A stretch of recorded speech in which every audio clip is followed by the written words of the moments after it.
Oleh karena itu, diciptakanlah rasa takut di negara-negara Asia yang notabene adalah tetangga terdekat Tiongkok, bahwa negeri tirai bambu adalah sebuah negara yang harus ditakuti.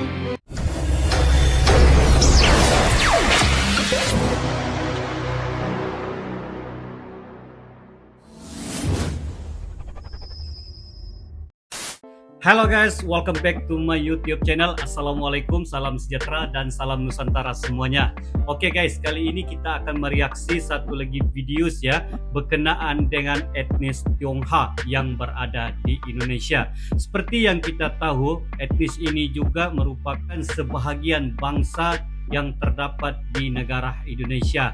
Ada di kalangan mereka yang sudah tidak menggunakan nama Tionghoa ya. Alright guys, jadi kali ini saya agak tertarik dengan video ini, di mana video ini mengatakan etnis Tionghoa dibenci di negara Indonesia. Kenapa hal demikian berlaku guys, dan apa sebabnya kenyataan ataupun statement sebegini dikeluarkan ya? Oke guys, jadi sebelum kita melihat video ini dengan lebih lanjut, seperti biasa jangan lupa berikan dukungannya, like, komen, dan share serta subscribe untuk channel Star Politik TV ya. Alright guys, reaksi kita pada kali ini ialah kenapa etnis Tionghoa dibenci di Indonesia. Pasti ada hujah dan sebab kenapa hal sedemikian berlaku. Ayo, tanpa basa-basi, mari kita sama-sama simak dan nonton video ini dengan hitungan 1, 2, dan 3 guys. Mengenai antek asing, istilah-istilah seperti itu, mengenai antek asing. Ada yang nge-tweet nakut-nakutin, hati-hati lo, kasihan lo, turunan Cina miskin, nanti dibantai gara-gara Ahok. Itu kurang. Ketika menyambut pemilu atau pilkada, entah itu di jalanan atau bahkan di lingkungan keluarga, kalian mungkin pernah dengar pertanyaan, kandidat yang satu itu keturunan China atau Tionghoa bukan ya? Contohnya, pada 2 pemilu terakhir, Presiden Jokowi sempat dirumorkan merupakan seorang keturunan Tionghoa. Ini sempat jadi serangan kampanye untuk sang presiden. Umumnya, perilaku seperti ini disebut sinofobia atau ketakutan terhadap Tiongkok dan apapun itu yang berkaitan dengan etnis Tionghoa. Dan sadar atau tidak sadar, permasalahan ini terjadi di hampir seluruh aspek kehidupan masyarakat Indonesia, mulai dari politik hingga sosial. Iya, entah kenapa banyak masyarakat Indonesia yang takut dan bahkan benci pada etnis Tionghoa. Padahal terhadap orang Jepang atau Belanda yang pernah menjajah Indonesia, kebencian rasialis yang serupa tidak pernah terjadi. Kenapa ya sentimen anti-Tionghoa begitu mengakar di Indonesia? Inilah kronik rasialisme Tionghoa di Indonesia.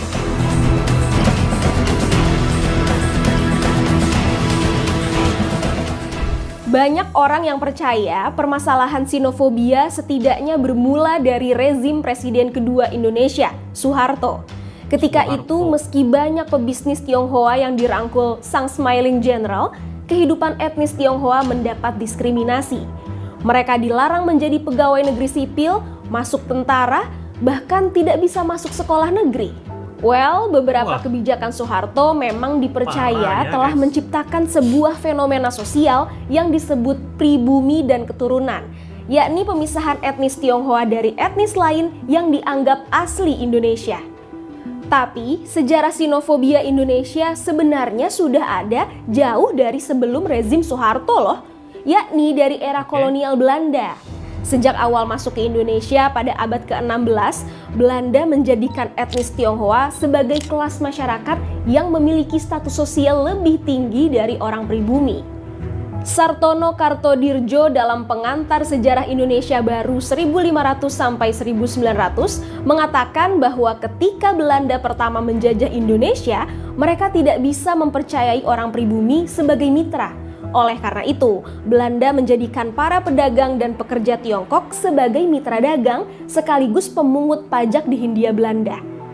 Selain itu, Belanda juga memberlakukan sejumlah kebijakan yang menjadikan orang etnis Tionghoa mendapatkan eksklusivitas di masyarakat. Contohnya adalah Witwatersrand, yakni aturan yang menciptakan pemukiman etnis Tionghoa atau Pecinan di beberapa kota besar Hindia Belanda. Perasaan dengki akibat eksklusivitas dan pembedaan kelas masyarakat ini kemudian membekas di masyarakat, meski Belanda sudah tidak lagi menjajah negara ini. Kemudian, akar sinofobia Indonesia yang berikutnya adalah adanya dugaan bahwa fenomena ini merupakan pengaruh operasi anti-Tiongkok dari intelijen internasional. Menurut laporan Reuters yang mengutip studi dari Institut Hubungan Internasional Kontemporer China, ada gerakan intelijen di media yang membuat banyak orang melihat Tiongkok dan orang etnis Tionghoa sebagai satu kesatuan yang negatif. Hal ini dilakukan berdasarkan kekhawatiran dari mereka terhadap bangkitnya Tiongkok sebagai pengaruh besar di politik internasional.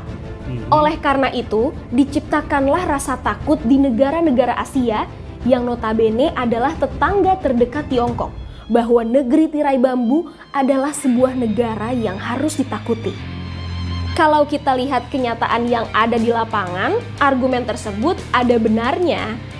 Ini karena perdebatan mengenai calon pemimpin negara yang ditakuti dekat dengan Tiongkok tidak hanya terjadi di Indonesia, tetapi juga di negara lain seperti Filipina, Malaysia, Brunei, dan Korea Selatan. Karena ada upaya intelijen inilah hubungan negara Asia selalu panas dingin dengan Tiongkok. Di satu sisi, banyak negara yang memiliki ketergantungan ekonomi, tetapi di sisi lain, negara-negara Asia juga bersiteru dengan Tiongkok. Indonesia sendiri misalnya, punya persoalan sengketa Laut Tiongkok Selatan yang nggak selesai-selesai. Lalu, akar sinofobia yang terakhir adalah dampak bambu network atau jejaring bambu. Ini adalah istilah yang digunakan dalam menggambarkan hubungan bisnis informal antara para pebisnis Tiongkok yang bekerja di luar negeri dengan pemerintah Tiongkok.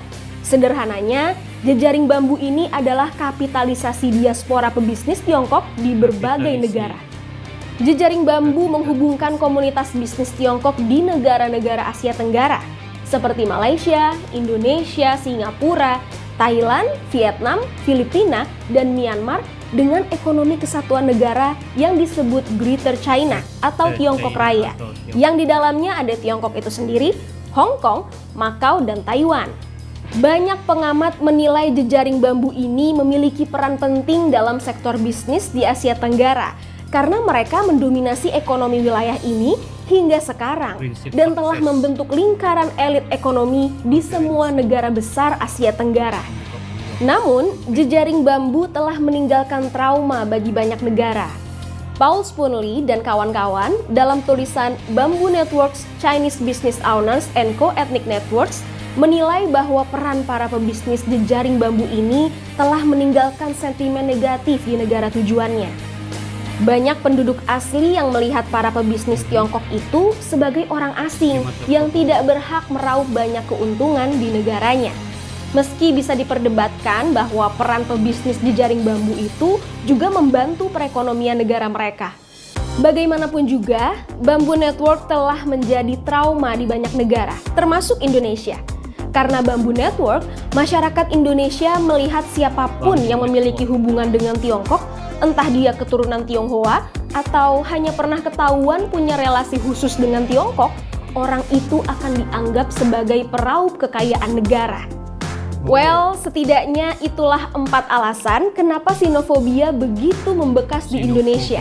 Sebagai perekatnya, masyarakat kita juga sering mengaburkan makna Tiongkok sebagai negara dan Tionghoa sebagai etnis. Alhasil, sentimen negatif begitu mengakar dari tataran individual hingga politik. Dan baik orang Tionghoa yang sesungguhnya sudah berstatus sebagai WNI sering dibenturkan dengan Tiongkok sebagai negara. Padahal dua entitas itu sangat berbeda dan tidak bisa disamakan. Nah, bagaimana menurut kalian? Kira-kira ada nggak nih alasan lain kenapa masyarakat Indonesia begitu takut akan etnis Tionghoa? Berikan pendapatmu. Oke ya guys, demikianlah ya reaksi kita pada kali ini, dan kita melihat ada 4 ya perkara ataupun kebimbangan menyebabkan warga-warga yang berada di Indonesia begitu risau dan juga takut ya keberadaan etnis Tionghoa ini. Dan salah satunya di mana mereka mungkin menggusari perkara ini dari segi ekonomi, di mana Tionghoa ini seperti yang kita tahu mereka selalu ya ataupun mereka memang kuat bersaing dalam ekonomi dan menguasai sesuatu ekonomi maupun bidang-bidang yang lain ya. Dan banyak lagi faktor-faktor yang lain menyebabkan etnis Tionghoa ini mungkin dibenci ketika mereka berada di Indonesia pada ketika itu ya guys.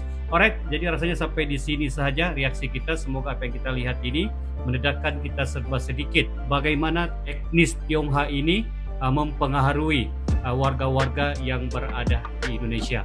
Alright guys, rasanya sampai di sini saja. Seperti biasa jangan lupa berikan dukungannya, like, komen, dan share serta subscribe untuk Pintar Politik TV guys. Justru itu, thank you Indonesia, thank you Malaysia. Ketemu lagi di lain waktu. Permisi semuanya. Ciao.